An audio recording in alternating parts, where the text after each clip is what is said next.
Welcome. On behalf of the Partnership Center, I'm Dennis Pattinson, and it's my pleasure to welcome you to our first video training. This is on income and benefits for children and other household members. Over the next few minutes, I'm going to share with you the changes taking place in VESTA, why they are happening, and how they may impact you and your agency. Let's get started. HUD has required us to make a change in VESTA, which will now assign income to the person who earns or obtains the income. What you will notice is that nothing is technically going to be working differently for you. Income will still be reported, it's just that now it's going to be broken down by client. What was once called time-sensitive information is now called income and benefits. You will notice that when you are on a client screen, that the tab that used to say time-sensitive information is now called income and benefits. HUD is requiring that any household member with income have a separate income and benefits form in VESTA. In general, income is assigned to a household member if the income source or amount leaves the household upon the departure of that member. For instance, if you have a mother and a father and both have an earned income, and one of those two people leave the housing situation that they're in, then the income that was earned by the client leaves with the client. The same income source and income amount should not be assigned to more than one person in the household. So, if both the mother and father, upon intake, have an earned income, then the mother should have a income and benefits form showing her income, and the father should have an income and benefits form showing his income. If you are working with a family or with a household where the family has temporary assistance for needy families, child support, alimony, or some spousal support, then that income should be assigned to the adult member of the household who has issued the payment. For supplemental security income, SSI, which is received on behalf of a minor child, this income should now be assigned to the minor child.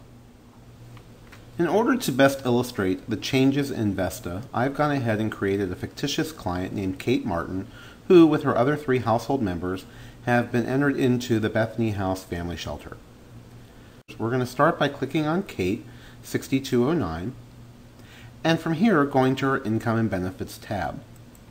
After you intake a client into your program and you need to add income for another household member, go to that primary client's record, go to Income and Benefits, and you'll get to this form.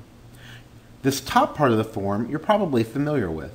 You have the date of intake, into which program, who put the person into the program, and what that household monthly cash income was for this person.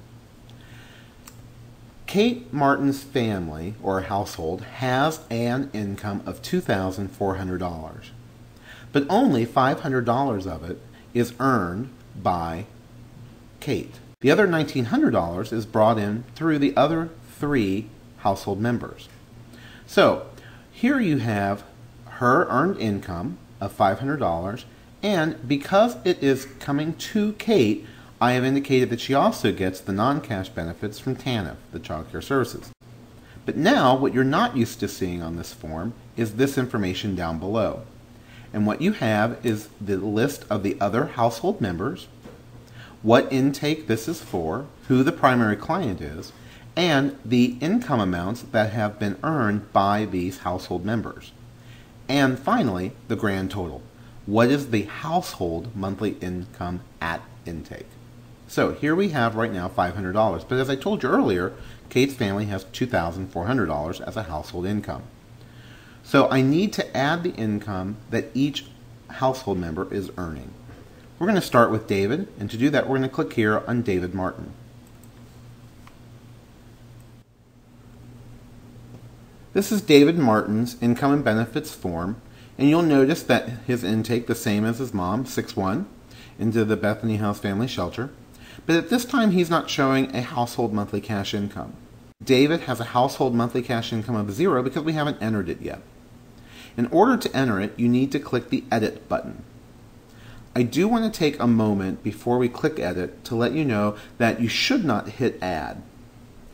Edit indicates how much money was an income for David at intake. A month from now, should this situation change, you would want to click Add. But for now, click Edit because we're working on the intake of 6/1/2010. Here you have David's income and benefits for this intake. Has he received income from any source in the last 30 days? We're going to go ahead and change that to yes. And what David has received is a part-time employment of $200. We're going to click on employment and go part-time. His earned income will become yes. And the dependent drop-down field of earned income amount, we will type in $200, no dollar signs, no. We'll scroll down, click Save. And now you will notice that David has an income of $200, still has the TANF, and when you look down here at our totals, you will see that with the primary intake of Kate Martin and her $500, you now have David's $200, making a total for the household $700. In order to add the next person's income, we're going to go ahead and click on Kiwi. Kiwi's income needs to be added for the intake, so we're going to click Edit and not Add, but we're going to click Edit. And Kiwi is a full-time employed person and earns about $1,300 a month. So we'll go ahead and enter that he has an earned income, that his employment is full-time, yes to the earned income question, and his amount of income is $1,300. So here he shows just the income of $1,300. Again, when we look at our total for the household, we're now up to $2,000, meaning we have to still enter an income for our final child, Lee. We'll click on Lee. And here you can see that Lee, because he's the child, has TANF as a non-cash benefit. And what he brings into the household is SSI. In order to give him that, we go ahead and we check yes that he has a income for the last 30 days, that he is receiving SSI, and the amount of his SSI, for our sake of example, is $400. Again, no dollar signs, commas, or periods. We'll click Save. And now he is showing a $400 income for SSI. And when you look back at the entire household income, you will see that the monthly income is $2,400 for this household. If we go back to Kate's record, Kate's still showing $500, but that the household monthly income is now $2,400 for this intake. Should one of these household members leave the household, when that person is exited, the income will leave with that person. When a report is generated in VESTA that requires the household monthly income, it will no longer look at just the primary client, but rather will look here and take the household monthly income for the entire household.